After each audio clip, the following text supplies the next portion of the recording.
Your true wealth is your time and freedom. Money is just a tool for trading your time. It's a container to store your economic energy until you're ready to deploy it. But the whole world has been turned away from real money and has been fooled into using currency. A deceitful imposter that is silently stealing your two most valuable assets, your time and your freedom. Welcome to the rabbit hole. We are entering a period of financial crisis that is the greatest the world has ever known. The wealth transfer that will take place during this decade is the greatest wealth transfer in history. Wealth is never destroyed, it is merely transferred, and that means that on the opposite side of every crisis there is an opportunity. The great news is that all you have to do to turn this crisis into your great opportunity is to educate yourself. I believe that the best investment that you can make in your lifetime is your own education. Education on the history of money, education on finance, education on how the global economy works, education on how all of these guys, the central bankers, the stock market, how they can cheat you, how they can scam you. If you learn what is going on and how the financial world works, you can put yourself on the correct side of this wealth transfer. Winston Churchill once said that the further you look into the past, the further that you can see into the future. This program is all about creating your own crystal ball, being able to gaze into the future, being able to change this crisis, the greatest crisis in the history of mankind, into your great opportunity.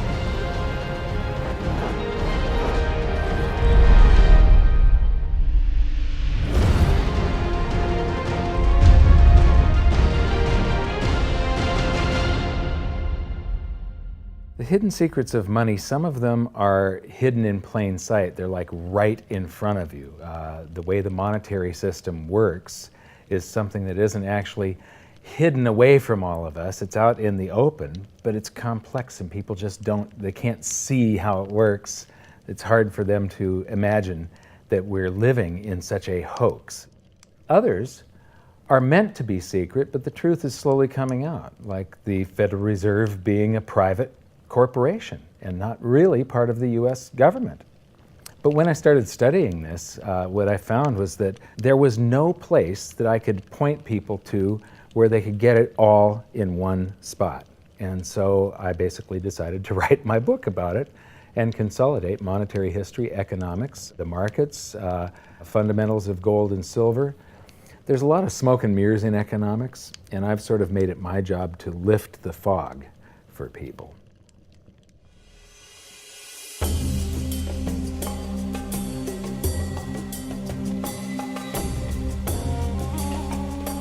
Welcome to Egypt. This is where it all began. Roughly 5,000 years ago, the Egyptians started using gold and silver as their predominant form of currency. But it was not yet money. The pieces of gold and silver that they were using were odd sizes and weights, odd purities, so it still was not interchangeable, where each unit is the same as the next. This meant that nothing really had a price yet. You couldn't put a price of so many coins on something because they didn't have coins yet. Trade was still difficult. It was still a guessing game when it came to the exchange of values. One of the reasons that we are in the financial mess that we are today globally is that people do not understand the difference between currency and money. Currency is a medium of exchange, a unit of account. It is portable, durable, divisible, and something called fungible. Fungible means that each unit is the same as the next unit. A dollar in my pocket buys the same amount as a dollar in your pocket. Money is all of those things plus a store of value over a long period of time. Even financial planners, bankers, your accountant, they don't understand the difference between currency and money.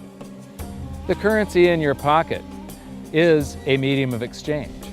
It's a unit of account because it's got numbers on it. It's somewhat durable, it's portable, it's divisible in that you can make change, and it's fungible. A dollar in my pocket buys the same amount as a dollar in your pocket. But because governments can print more and more and more of it, and dilute the currency supply, it's continually transferring wealth out of your pocket, out of your bank account, to the government and to the banking system. The reason that gold and silver are the optimum form of money is because of their properties. It's an easy medium of exchange because gold and silver store a large amount of value in a very small area. It's a unit of account. Pure gold has the same value all over the planet. So an ounce of gold buys the same amount here in Egypt as it would in China or in the United States. It's durable. The same gold that Egyptians were using in trade 5,000 years ago is still here with us today. It does not corrode. It's divisible. You can make change with it. It's very portable. You could use something like oil as money. It's just that you can't carry around a barrel of oil on your back.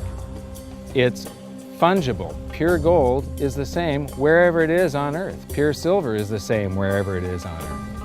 It's limited in quantity. That's the reason that it maintains its purchasing power. Governments cannot print it. Over the last 5,000 years, only gold and silver have maintained their purchasing power. There have been thousands upon thousands of fiat currencies, currencies that are unbacked by gold or silver, and they have all gone to zero. It's a 100% failure rate. Well, fiat currency, of course, is a currency that exists at the dictate or by fiat from a government. You say they have their printing presses, and the paper money rolls off the printing presses. And then they give it the fiat designation, which makes the currency official. It's just worthless paper. But when Ben Bernanke gives it the special sign and they have the cult meeting at the Federal Open Market Committee meetings, it suddenly becomes currency. If you look at what's really going on, it's a con game. And so there's confidence. Well, the Federal Reserve is very forthright about what they're doing. If you read their websites, they'll tell you it's a confidence game. They tell you that there's no intrinsic value in their money. They'll tell you that they print it backed by absolutely nothing. They actually display all these facts. But if you tell somebody in the public that this stuff is created out of thin air, there's no backing whatsoever, it's absolutely worthless, it's about as valuable as monopoly money, they'll look at you like you're nuts. Is there an example throughout history of a fiat currency, a piece of paper that's unbacked by anything, surviving? Short answer, no. Long answer, no. And here's why. When Addison Wiggin took over at the Daily Record, when they got cranked up, Bill Warner asked him to catalog all of the fiat currencies throughout history and what happened to each of them. Addison dutifully went to work. Within a short period of time, he had gone through the alphabet. All the fiat currencies that started with the letter A were done. They all went to zero. He was halfway through the letter B, and all the fiat currencies that started with the letter B, and there were 600 of them in just the first letter and a half of the alphabet, and every single one of them went to zero. Every one. 600 fiat currencies that start with the letter A, and half of the ones that start with the letter B are 600 of these things. Not one ever came close. Would you think this one, the United States dollar, is going to be the first one after all that? I don't think so. No. No currency, fiat currency has ever survived. None. The thing about money is there actually is a fairly well accepted definition of what money is. The question is, as you apply that definition to particular things that people claim to be money, do they fit the definition? We'll just take the paper dollar, for example. How well does it perform those functions? Well, store of value. The dollar has lost 95% of its purchasing power since the creation of the Federal Reserve in 1913. So not very good as a store of value.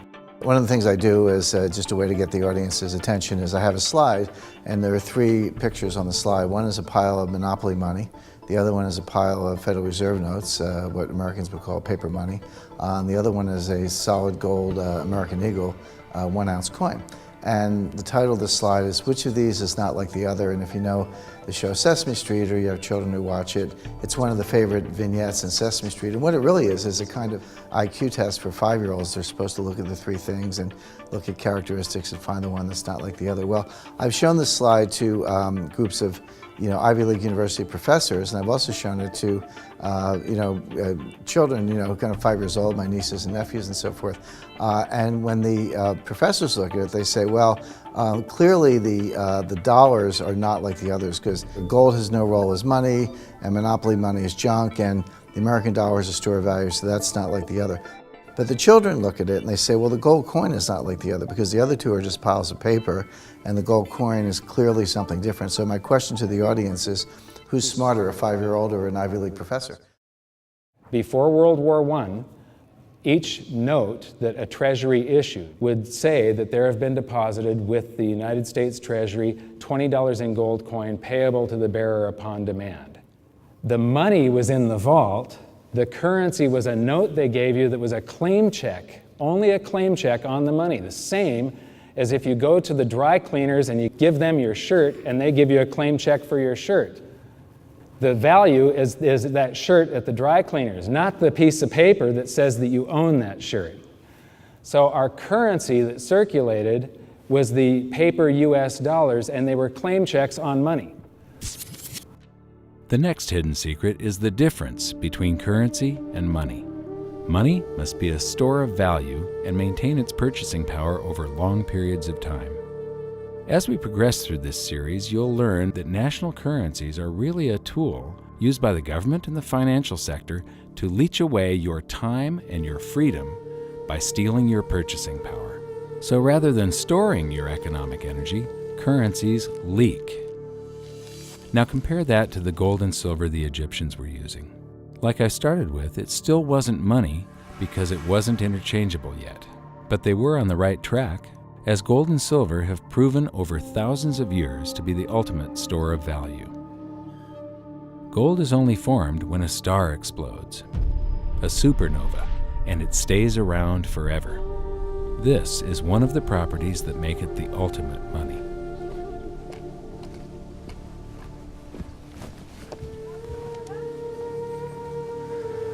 People are amazed that after 5,000 years, the pyramids are still here.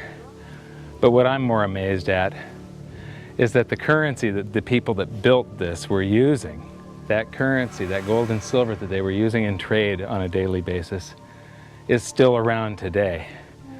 It may have been melted down and re-refined and it's in a coin or a bar or in some piece of jewelry, but it's still with us today and it still purchases something.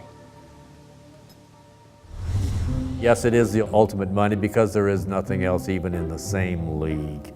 It's divisible, it's permanent, it's a store of value, it's a unit of account. It's got everything you want out of money, but it doesn't go away and it can't be increased. That is what makes gold the most beautiful money of all.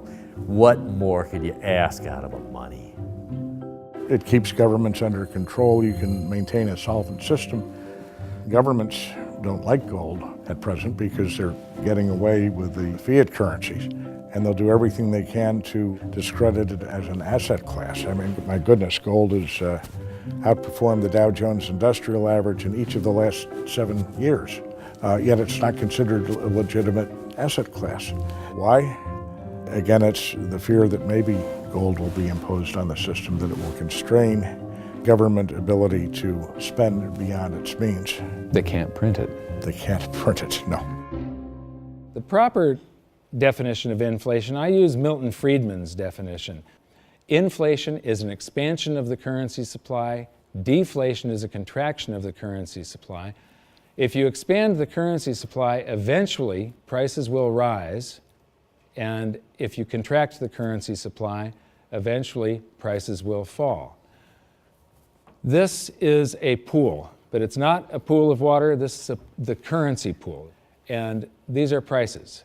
And if you expand the currency supply, prices like a sponge in water have to rise to suck up the excess currency.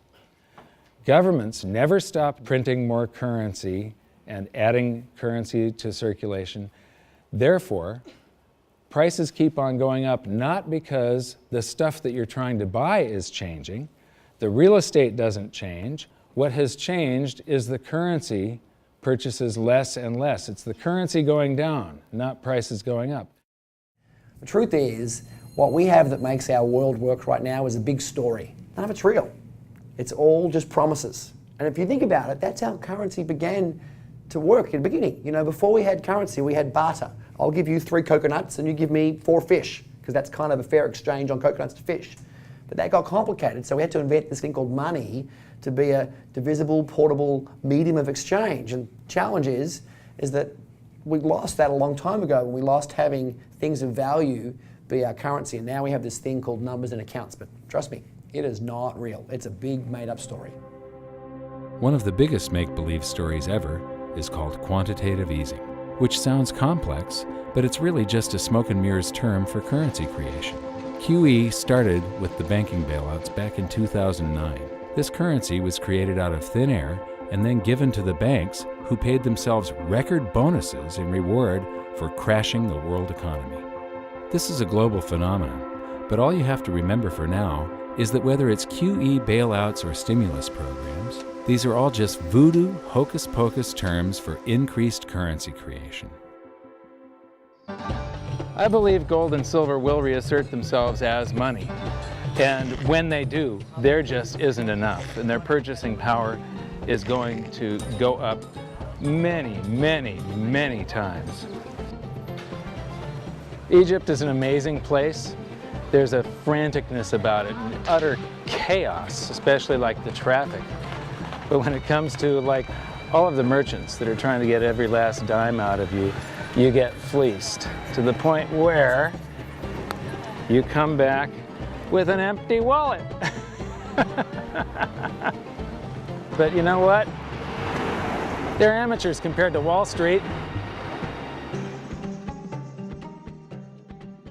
In the past several years, I've spoken in many countries about the crisis that's coming, and a lot of people think that they're going to be okay in their country, that it's only going to happen to the United States or maybe the United States in Europe. But what they don't realize is that this is a global phenomenon. I got to show you something here. This is base currency in the United States. This is the number of paper dollars that exist, basically. It took 200 years to go from no dollars in existence to 825 billion. And then we had the bailouts, and then we had QE1, quantitative easing 1, then QE2, and then we had QE3, and then QE4, and then soon we're going to have QE57 and QE382. And it isn't just here. This is what the Canadian currency supply looks like. This is Australia, South Africa, Russia. Now, this starts out in just the year 2001, and this is like 18 times more currency in existence in a little over a decade. Here's Singapore, same story. Look at that, since the crisis, just bam. India, China, every government on the planet is doing this insane deficit spending and expanding their currency supplies, doing bailouts. And history shows that there is no example of this turning out well. It is sometimes amazing that we haven't experienced more inflation than we have. If they keep expanding the money supply so vastly, why aren't our prices growing faster than they really are? And the answer is that a good chunk of the money that the Fed created has been shipped overseas. I remember early in my research, I heard this expression that the Americans have exported their inflation. I thought, what is that? How can you export your inflation? Put it in a box and send it out? What do you do? Well, now I understand. You export your inflation by simply sending all these dollars that you created to these other countries, and then they send you their refrigerators and their cars and whatever, their TV sets. So you get hardware, and they get little pieces of paper. It's a great deal for the American people for a while. For a while. Sooner or later, all of those pigeons come home to roost. When the time comes, as it looks like it's now coming, when the rest of the world is saying, we don't want to play this game anymore, Uncle Sam's dollars are just becoming worthless, there are too many of them, we've got to find something else other than American dollars, then those dollars start to come back to America. People say, we don't want them anymore, what do we do with them? Once this revs up and we've got this little trickle of money coming back that we previously exported, once it becomes a flood and it starts to rush back, now we are getting our former exported inflation brought back to us, and then we'll see the quantity of money inside the United States grow much more rapidly even than the Federal Reserve can create it, because we're getting a previous money back. And that's when we will really see the tanking of the US dollar in terms of what it will buy. During the second round of quantitative easing, global food prices went up 60%. And this created a humanitarian disaster for the 2 billion people on Earth who live on less than $2 a day. These people were hungry to start with, they became hungrier, and some of them started overthrowing their governments in North Africa and around the Middle East. So quantitative easing was the spark that ignited the Arab Spring. So that's it. When you create money, you get some sort of inflation. It just depends on where the inflation goes. It's all going down, down, down. Peasants are reeling from a game of coins and crowns. Given the premise that you have a permanent underclass or poor class, and how does inflation affect them disproportionately? It affects them basically in the percentage of their income that goes to food. And we see this as a ratio, and we know that there are some danger points. For example, in Egypt recently, once that ratio got to 40% of income going to food and the price of food rising due to inflation, when it got to 40%, that's historically a point where people actually stage a revolution. That's exactly what we saw. The French Revolution, similarly, was all around the price of food getting to a certain critical point where people simply, the risk-reward for revolution was favorable toward revolution. When they print it up, then it all goes down. Well, exactly right, because when you have a runaway inflation, it's punishing the very people who are most productive in society. In other words, the people that produce more than they consume and save the difference. The problem is that those productive people, the savers, save in their national currency. And unfortunately, the national currency is just a fiat piece of paper at this point. So when it's destroyed through runaway inflation, that $100,000 that you were hoping to retire on doesn't exist. And the things that you were going to buy with it and provide for others don't exist either. Now what are you going to do? So that all seems pretty scary. However, this is going to happen, and you can only play the hand that you're dealt. But the great news is that gold and silver always end up doing an accounting of the expansion of the currency supplies. Basically, the will of the public and the free markets. When governments do this kind of stuff to their currency supply, they debase it. Eventually, it comes back in inflation. People sense the loss of their purchasing power.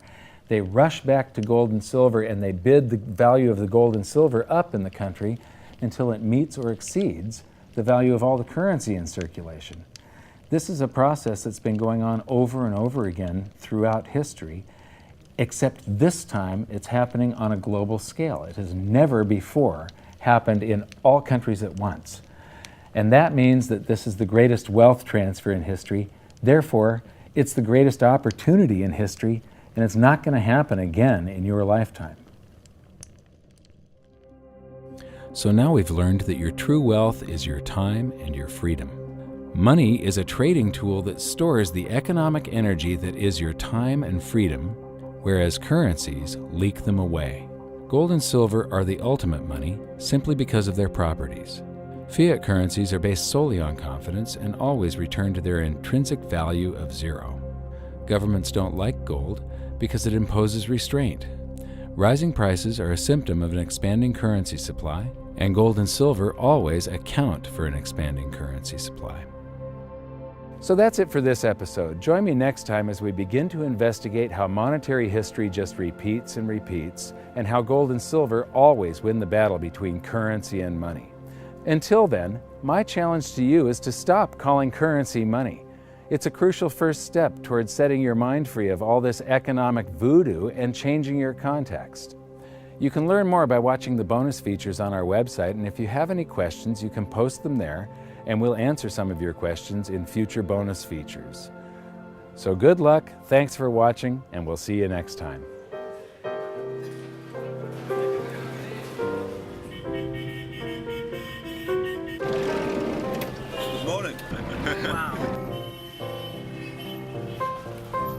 what does fiat mean? It comes from the Latin for crappy car.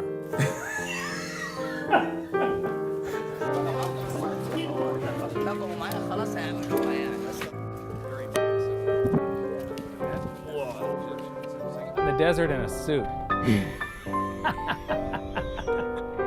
My camel died. You're not too sure about that, are you? Huh?